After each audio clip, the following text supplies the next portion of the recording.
बोले वात्सल्य मूर्ति दिव्य तपस्वी आध्यात्म की राष्ट्र महातपो विभूति श्रमणराज आचार्य 108 से सुंदर सागर जी गुरुदेव की गुरुदेव की गुरुदेव की।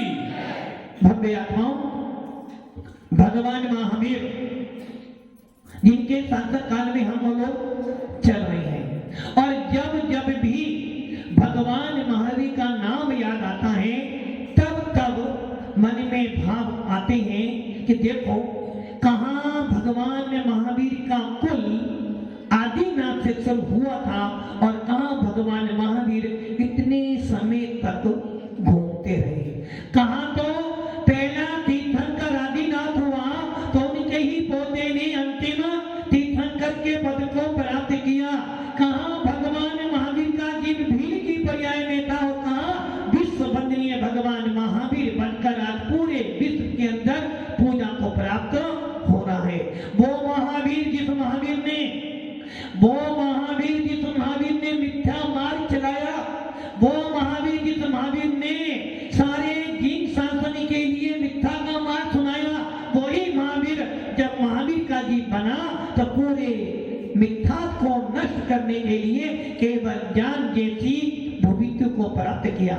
भव्य आत्माओं, ऐसा भगवान महावीर जिनका हम 2550वां निर्माण महोत्सव विश्व स्तर पे संपन्न करने जा रहे हैं, ऐसे विश्व वंदनीय भगवान महावीर की दिव्य देशना कहाँ रसास्वादन कर रहे हैं। और भगवान महावीर की वाणी सुनते सुनते सुनते एक दिन ऐसा भी आएगा कि हम भी महावीर जैसे बन जाएंगे।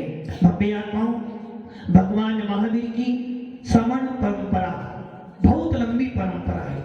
कुंद से लेकर या ये कह दें अरहत बलि आचार्य से लेकर आज तक वो परंपरा चली आ रही है, और इतनी विशाल परंपरा है कि पूरे विश्व के अंदर कितने ही संप्रदाय हो, पूरे विश्व में कितने ही साधु संत हो जाए, किंतु जब भी साधु संतों की प्रशंसा की जाएगी तो जैन शासन का साधु सबसे ऊपर पाया जाएगा।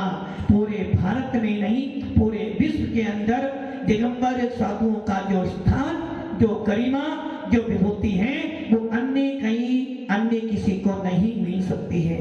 भव्य आत्माओं, जैन शासन वीतराग शासन में सबसे बड़ा पद यदि कोई है, जिन शासन में सबसे बड़ा पद यदि कोई है, या हम ये कहते हैं पूरे भारत का सबसे बड़ा पद कौन सा है? पूरे भारत का सबसे बड़ा पद कौन सा है? राष्ट्रपति पद। भव्य आत्माओं, एक राष्ट्रपति पद सबसे बड़ा प्रथम नागरिक है देश का। उसी प्रकार पूरे के पूरे जैन शासन का सबसे बड़ा पद यदि कोई है तो वो है मुनि पद, दिगंबर मुद्रा को धारण करना। इसलिए कुंद स्वामी ने डंके की तर्क पर कहा है कि भगवान महावीर की मुद्रा धारण करने वाले कोई सूरवीर निर्गत ही हो सकते हैं। भगवान महावीर का शासन क्षत्रियों का शासन था। जैन शासन के सारे तीर्थंकर क्षत्रिय थे, जो स्वयं भी मोक्ष मार्ग पर चलते हैं और दूसरे जीवों को भी चलाते हैं। और आज वर्तमान काल में वही भगवान महावीर की मुद्रा को धारण करने वाले ऐसे साधु संत, दिगंबर संत हमें इस भारत की भूमि पर पाए जाते हैं। सौभाग्य समझना कि आपका जन्म भारत में हुआ है।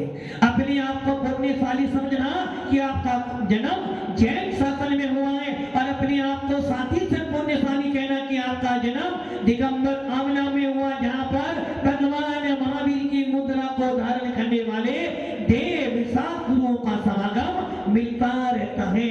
भव्य आत्माओं, कभी सुनते थे और आज भी जब हम प्रथमा योग पढ़ते हैं, आज भी हम जब कुंद स्वामी का सविसार पढ़ते हैं, आज भी जब हम कुंद स्वामी का प्रवचन सार पढ़ते हैं, और आज भी जब हम आचार्य नेमिचंद सिद्धांत चक्रवर्ती का तिलों पढ़ती पढ़ते हैं, तो भव्य आत्माओं उसमें सुनते हैं कि मुनियों को रिद्धियां होती थी। जब बाहुबली भगवान को देखते हैं, एक साल तक बाहुबली भगवान खड़े रहे, महामुनिराज खड़े रहे, और एक साल के बाद केवल ज्ञान की प्राप्ति हो गई। सुनते थे पूज्य पाद स्वामी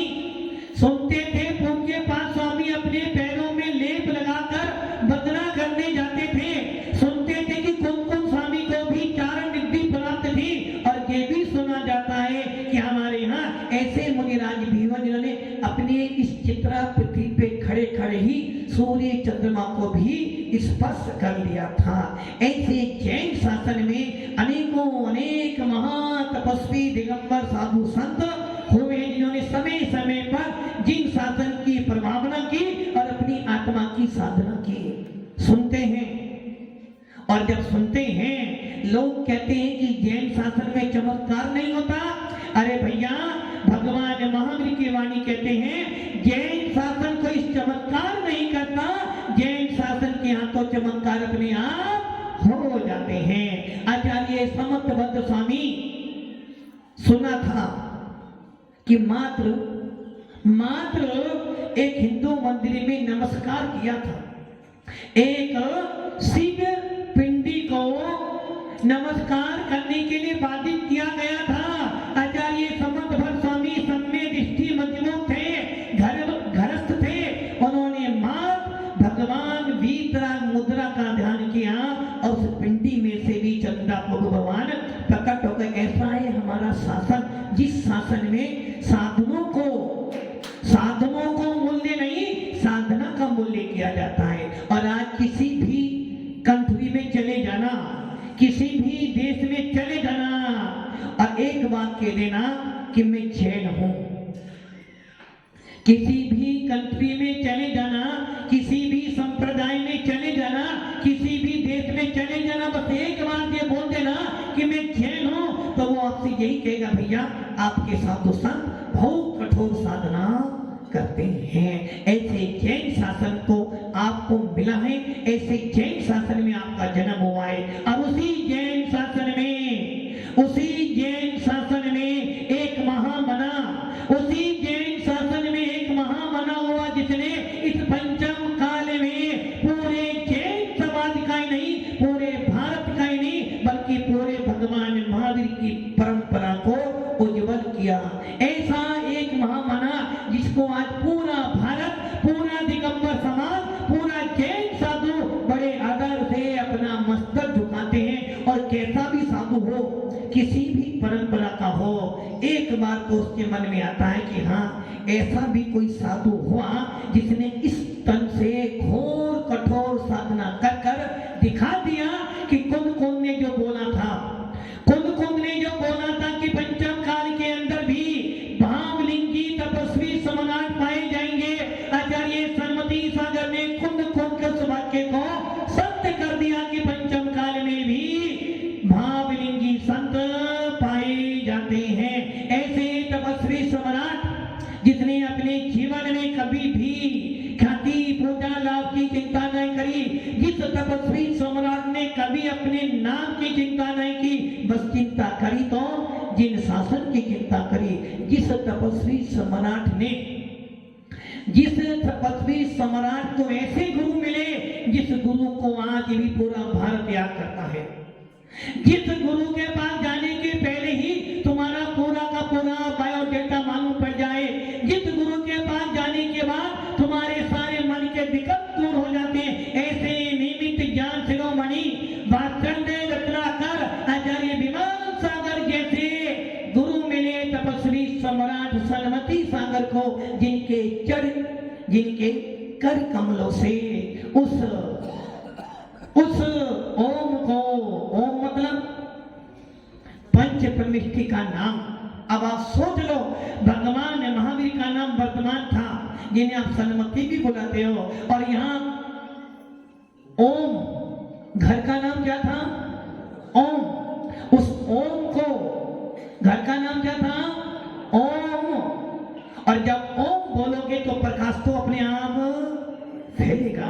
जब नमोकार मंत्र बोलोगे ऊर्जा तो उत्पन्न होगी, और जब कोई ओम बोलेगा तो अंधकार तो दूर होगा। घर का नाम ओम प्रकाश था, और जब मुनि बने तो मिल गया। कहां पर मिला? सातवां क्षेत्र शिखर जी पर, शाश्वत भूमि सिद्ध क्षेत्र पर क्या मिल गया? सबको सन्मति दे भगवान। ओम से शुरू हुआ, सन्मति पे रुक गया, आदि से शुरू हुए और महावीर पे रुक गए। आदिनाथ पहला तीर्थंकर था तो महावीर भगवान अंतिम तीर्थंकर है। ओम से शुरू हुआ आदि, ओम मैंने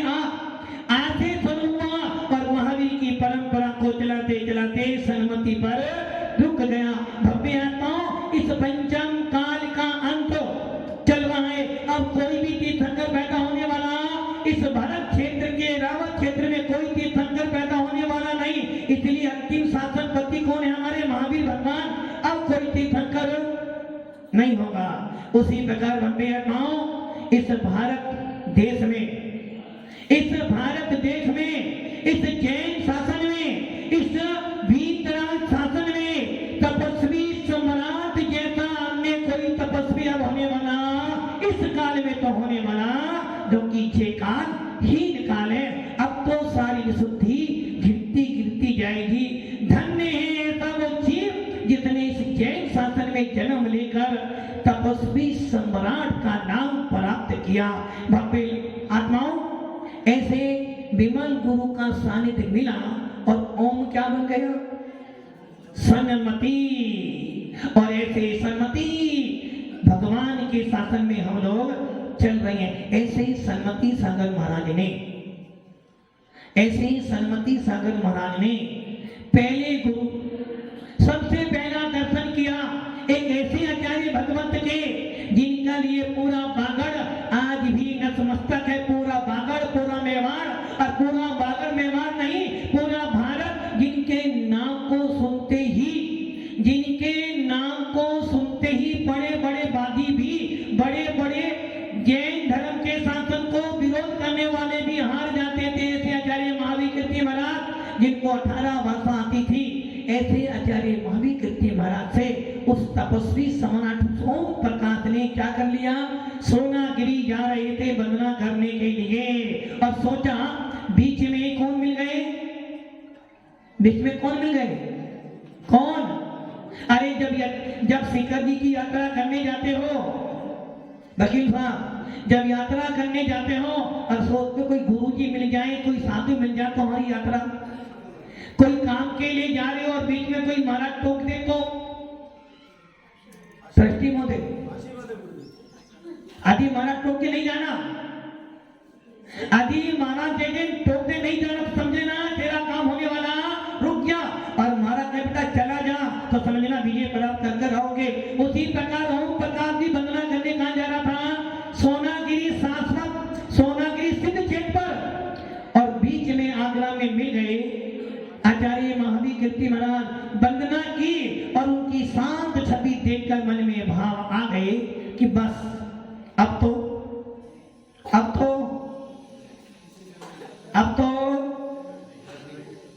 नहीं, घर तो जाना है, किंतु अब लाड़ी नहीं लानी है। घर तो जाना है, लाड़ी नहीं लानी। अब गाड़ी और लाड़ी छोड़नी है और तुरंत निवेदन कर दिया कि हे भगवान, सुना है, बचपन से सुना है नमोकार मंत्र, और ये भी सुना है कि हमारे जिन सेनाचार्य बचपन से ही बाल ब्रह्मचारी थे। कुंद स्वामिनी 11 साल की उम्र में मुनि बन गए थे। हे भगवान, अब मैं भी आज से आजीवन ब्रह्मचर्य व्रत का पालन करूंगा। नियम ले लिया। उसी क्षण जीवन भर के लिए नमक और मीठे का त्याग, जीवन भर के लिए मीठा और नमक। और राजस्थान में तो बिना मीठे तो एक घड़ी कुछ लेना ने मीठा तो। और जब वंदना कर घर आए और घर आते आते मेरठ में आचार्य भगवंत भीमन सागर महाराज पहुंच गए। सावनवती अष्टमी के दिन आचार्य ओम प्रकाश ने 7 प्रतिमा ले ली और नाम मिल गया कुलभूषण। कुलभूषण मैंने कुल का भूषण, जिन शासन के कुल का भूषण मिल गया। और उसके बाद बन गए कौन? इच्छामी।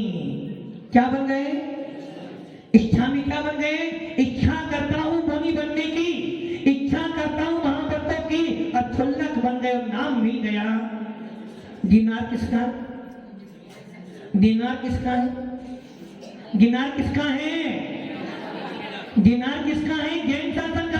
और नाम क्या मिल गया? नेमी सागर। क्षुल्लक नेमी सागर बन गए और क्षुल्लक बने और सीधे अब लगन क्या रह गई? हमको बुलाना हर बार बाबा। कहां पर? मधुबन के मंदिरों में भगवान बस रहा है। और चले गए सब में शिखर की वंदना, सब जा रहे हैं पीछे पीछे। छुल्लक जी भी जा रहे हैं और जैसे ही समय शिखर पहुंचे बाहुबली भगवान विराजमान हैं। बाहुबली को देखा और मन में भाव आ गए। जब एक बाहुबली राजा ने, एक राजा बाहुबली ने युद्ध करते करते ही जीतने के बाद भी सारा परिग्रह त्याग कर दिया, इस तन के ऊपर के वस्त्र भी छोड़ दिए थे और मैं छुल्लक बनकर बाहुबली की वंदना करूं, ऐसा तो यदि मैं राजा के पास जाऊं और भिखारी बनकर आ जाऊं तो उसमें कोई बड़ी बात। राजा के पास जाऊंगा तो राजा तो, और यदि राजा नहीं तो सेठ तो बनकर आऊंगा। और आचार्य महाराज छुल्लक नेमी सागर ने सोच लिया बाहुबली निर्बंध है, बाहुबली निर्गंत मुद्रा में खड़े हैं, उसी इच्छा ने निवेदन कर दिया अब तो मुनि बनना है। और उन्हीं बाहुबली के सामने उनकी मुनि दीक्षा संपन्न हो गई, जो आज का पावन दिन था।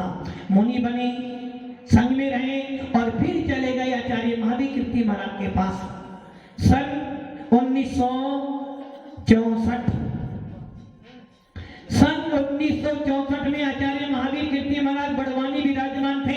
इधर से आचार्य विमल सागर महाराज अपने संत को लेकर बड़वानी पहुंचे, चतुर्मास संपन्न किया और भव्य आत्माओं चतुर्मास संपन्न करते करते करते करते उनके भाव हो गए कि अब तो आचार्य महावीर कीर्ति महाराज से अध्ययन करना है, पढ़ाई करनी है। और वहां रहते रहते ही आचार्य महावीर कीर्ति महाराज से निवेदन कर दिया कि भगवान अब तो अध्ययन करना है।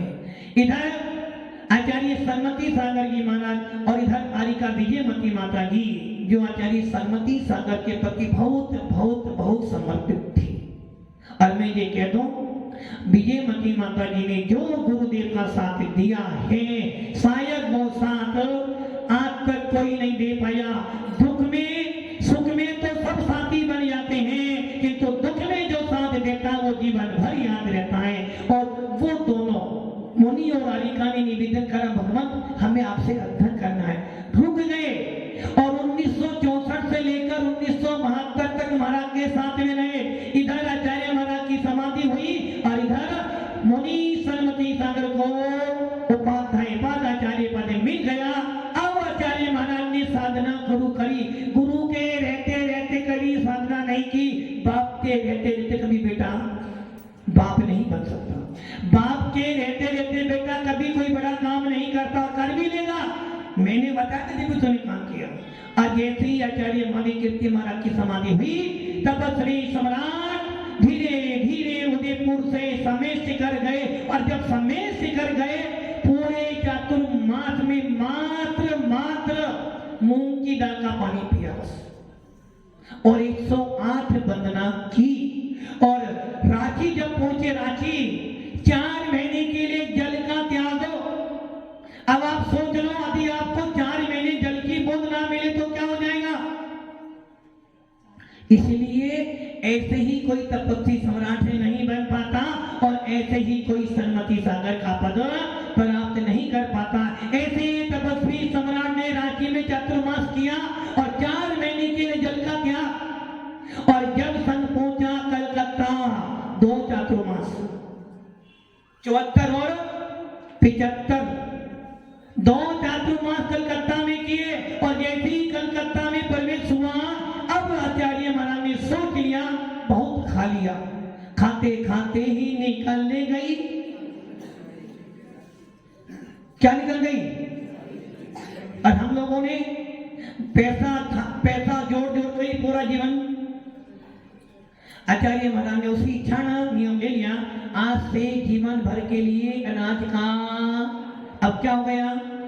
मुनि बने थे, जब तेल का भी त्याग कर दिया, घी का भी त्याग कर दिया और दही का त्याग कर दिया।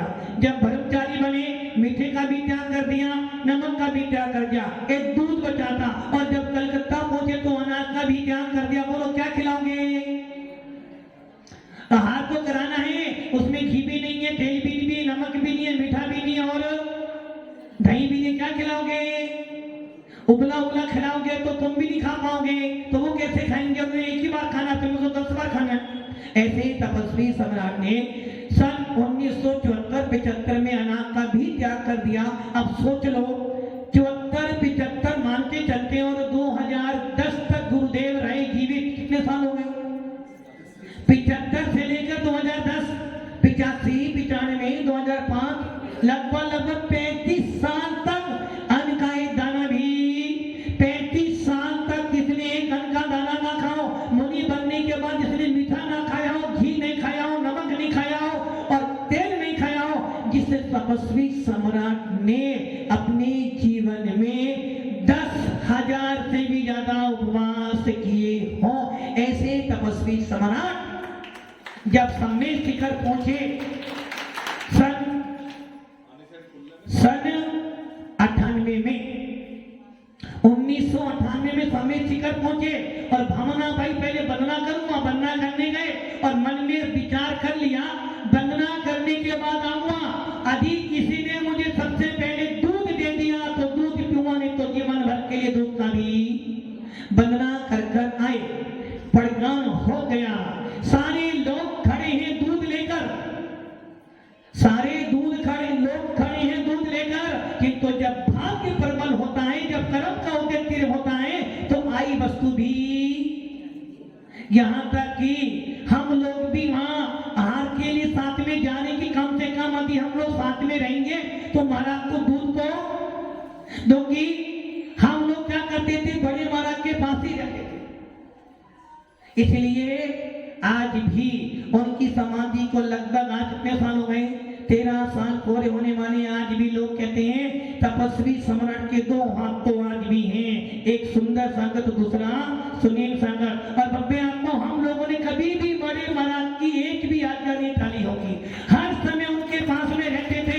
यदि वो कमरे से बाहर निकले हैं तो हम दोनों पीछे पहुंच जाते थे, यदि वो लघु शंका करने भी जाते थे तो बाहर खड़े रहते थे, और यदि वो किसी कार्य में व्यस्त भी हैं तो बाहर गेट पे खड़े रहते थे। इसी पर ये ध्यान रखना, बाप की संपत्ति हर बेटे को ऐसे नहीं मिलती। अब आप सोच लो, जिस बाप का बेटों पे स्नेह होता है, उस बेटे के बाप के मरने के बाद भी उस बेटे को याद किया जाता है। आज आपके सेठ साहब नहीं थे, फिर भी उस सेठ साहब ने अपना पद किसको दिया, महज जी को बनाया। और आप कहते तो नहीं, हमारे लिए यही वो हमारे दिलीप जी हैं जिन्होंने अपना पद अपने बेटे को दिया। मम्मी आत्माओं, इसी प्रकार सनमती सागर महाराज के संग में हम लोग पैदा हुए, तब से शुरू हो गया। 2 हाथ तो महाराज को ऐसे मिले हैं, और जब तक ये 2 हाथ हैं, सनमती सागर महाराज की परंपरा निर्बाध चलती चली आएगी। और मम्मी आत्माओं, मधुबन में खड़े हैं, 13पंथी धर्मशाला में प्रदान हो गया है। एक तरफ बीच में बड़े महाराज खड़े हैं, दोनों तरफ हम लोग दोनों खड़े हैं और भावना भा रहे हैं, कोई तो दूध दे। पानी का जग उठाया, मना कर दिया इशारे से हमने कि भैया मत उठा, दूध उठा। उधर से हम लोग बार बार संकेत दे रहे हैं, और आरिका विजयमती माता जी भी साथ में, वो भी कहिए भैया दूध उठाओ। किंतु जब तीव्र कर्म का उदय होता है, जब तीव्र अंतराय कर्म का उदय आता है, तो पास वाली वस्तु भी, और क्या हो गया, जल्दी बागी करते करते एक सफेद कपड़े वाले, किसने जब भी काम बिगाड़ेगा तो कौन बिगाड़ेगा, कौन, जब भी काम बिगाड़ेगा घर का व्यक्ति बिगाड़ेगा, और जब भी काम सुधारेगा तो घर का व्यक्ति ही सुधारेगा। मारीची कौन था, आदिनाथ का पोता था, सारा काम बिगाड़ा, और उसी मारीची ने महावीर बन के पूरे विश्व को संदेश दिया। तो काम बिगाड़ने वाला भी घर का होता और काम सुधारने वाला भी, सबने प्रयास किया। किंतु भव्य आत्माओं, क्या करेगा सफेद कपड़े वाला और क्या करेगा काले कपड़े वाला, जब मेरे स्वयं कर्म का उदय हो तो। और आचार्य हमारा का तीव्र अंतराय कर्म का उदय, तीव्र लाभ अंतराय कर्म का उदय था कि दूध पात्र में होते हुए भी, मन में भावना होते हुए भी, सारे साधु संत प्रयास, हम सुनील सागर जी हमने इतना प्रयास किया कि कोई तो दूध उठा ले। किंतु जब आदिनाथ के कर्म का उदय आया तो भगवत देवता भी नहीं बचा पाए, और तुरंत एक व्यक्ति सफेद कपड़े पहनकर आया और उसने तुरंत शुद्धि बोली, और महाराज ने हाथ आगे बढ़ाया और उसने जल दे दिया।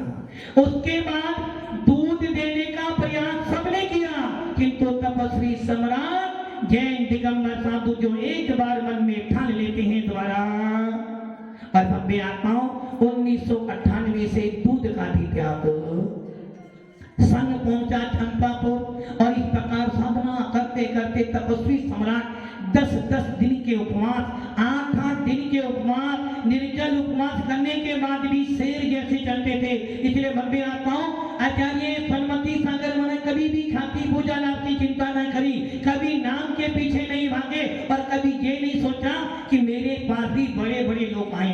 बस यही सोचते थे कि जब तक इस आत्मा में, इस शरीर में ये आत्मा है, तब तक हर पल साधना करता रहूं और एक दिन ऐसा आ जाए कि जब मेरा समाधि मरण भी हो जाए। ऐसे तपस्वी सम्राट ने अनेक दीपक जलाए, अनेक दीक्षाएं दी और भव्य आत्माओं आज भी जिस आदि सागर महाराज को कोई नहीं जानता था, आज पूरा विश्व उन आचार्य आदि सागर महाराज को जानता है। ये सारी देन तपस्वी सम्राट आचार्य सन्मति सागर महाराज की रही। और भव्य आत्माओं हम जैसे सोचते हैं बहुत बार, यदि तपस्वी सम्राट का समागम ना मिलता, शायद यदि तपस्वी सम्राट ना मिलते तो हो सकता था मुनि भी ना बनते और बन भी जाते।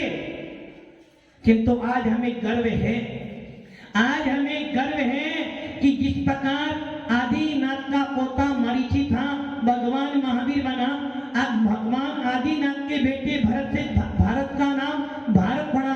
उसी प्रकार भव्य आत्माओं गर्व है हमें कि जैन शासन, इस पंचम काल का वर्तमान का जैन शासन और जितने भी मुनि महाराज हुए हैं उन सब में आज हम शान से कहते हैं कि हमारा गुरु ऐसा तपस्वी सम्राट है जिनके लिए देवता भी नमस्कार करते हैं। भव्य आत्माओं उस तपस्वी सम्राट ने अपने जीवन में बहुत कुछ सहन किया और बहुत कुछ पाया भी। एक ऐसा भी दिन आया था कोई आता नहीं था और एक दिन ऐसा भी कि लाखों लोग उनके चरणों में पड़े रहते थे और जिसको जो बोल दिया वो होके रहना है। ऐसे तपस्वी सम्राट का आज हम उनका दीक्षा दिवस संपन्न कर रहे हैं, भावना भाते हैं। मानता हूं कि वो देवलोक में विराजमान हैं, किंतु हमारी वंदना, हमारी पूजा, हमारी स्तुति उस देवलोक के देव के लिए नहीं है, हमारी वंदना उस ओम प्रकाश के लिए नहीं है और हमारी वंदना आने वाले जीव के लिए नहीं। हमारी वंदना तो सन्मति सागर उस जीव से है जिस जीव ने इस धरा पर सन 1962 में मुनि बने। आज पूरा भारत कहता है कि आचार्य विद्यासागर महाराज बड़े साधु हैं। अरे भव्य आत्माओं, आचार्य विद्यासागर महाराज से पहले ही दीक्षा आचार्य सन्मति सागर महाराज की हो गई थी। और भव्य आत्माओं जिनकी स्तुति, जिनकी वंदना आचार्य विद्यासागर भी करते हैं, ऐसे तपस्वी सम्राट ने इस धरा पर चातुर्मास किया है। धन्य है वो लोग जिन्होंने ऐसे तपस्वी सम्राट का दर्शन कर कर अपने घर में हार कराया होगा। भव्य आत्माओं ऐसे तपस्वी सम्राट आचार्य सन्मति सागर महाराज ने अपने जीवन को चलाया और भव्य आत्माओं उनके ऊपर भी कर्मों का उदय बहुत तीव्र हम लोगों ने स्वयं देखा है। हम लोगों ने स्वयं देखा है क्योंकि उनके पावन सानिध्य में 1996 से लेकर 2007 तक रहने का अवसर मिला और अंत के 3 साल में लगभग 12 महीने उनके साथ में रहे। और भव्य आत्माओं उनका जीवन जितना करीब से, जितनी निकटता से और जितने लंबे आचार्य महाराज के जितने भी शिष्य, उन सभी शिष्यों में से हमारा इतना सौभाग्य रहा है, मेरा और सुनील सागर का इतना सौभाग्य रहा है कि हम गुरु के चरणों में लगभग 12 से 14 साल साथ में रहे। इतना सौभाग्य मिला कि हर चर्या देखी, वो भी दिन देखे हैं कि मुट्ठी भर चना भी नहीं था। एक कहावत है ना, कभी घी घना, कभी मुट्ठी भर चना, कभी वो भी वो दिन भी देखे थे कि एक चौका लगता था और वो दिन भी देखा कि 50-50 चौके भी लगते थे। भव्य आत्माओं ऐसे तपस्वी सम्राट ने अपने जीवन में बहुत उतार चढ़ाव देखे और भव्य आत्माओं उनके सानिध्य में रहते रहते हम लोगों ने भी ये सीख लिया कि साधु जीवन बनना, साधु बनना तो बहुत सीधा है, किंतु साधु जीवन को निभाना बहुत बहुत बहुत कठिन है, किंतु भव्य आत्माओं जो आनंद साधु जीवन में आता है वो आनंद कभी नहीं आ सकता। ऐसे तपस्वी सम्राट के चरणों में वंदना करते हैं कि हे भगवान, आपने इस मुनि मुद्रा में घोर साधना की है, अब आने वाले काल में अभी देव गति से आओगे, कभी तो मुनि बनोगे। जब मुनि बनो तो भगवान से प्रार्थना करते हैं, आत्मा से प्रार्थना करते हैं कि हे भगवान, अब की बार जब मुनि बनो तो चतुर्थ काल में जाना, भले विदेश क्षेत्र हो या अरावत क्षेत्र हो, भरत क्षेत्र हो, चतुर्थ काल में पैदा होना, मुनि बनना, और जो साधना तुमने इस पंचम काल में की थी वही साधना उस चतुर्थ काल में करना निश्चित है कि वो उसी भव से मोक्ष को प्राप्त करेंगे। ऐसे तपस्वी समाज के चरणों में वंदन करते हैं और भावना भावते हैं कि हे भगवान, आपने अपना काम पूरा किया है, हम भी अपनी साधना करते करते इस मोक्ष मार्ग को बढ़ाएं, और जो लोग मोक्ष मार्ग पे आने वाले हैं उनको संयम देकर उनकी समाधि कराएं, और हम सब भी अपनी निर्विकल्प समाधि वर्ण करके परम पद को प्राप्त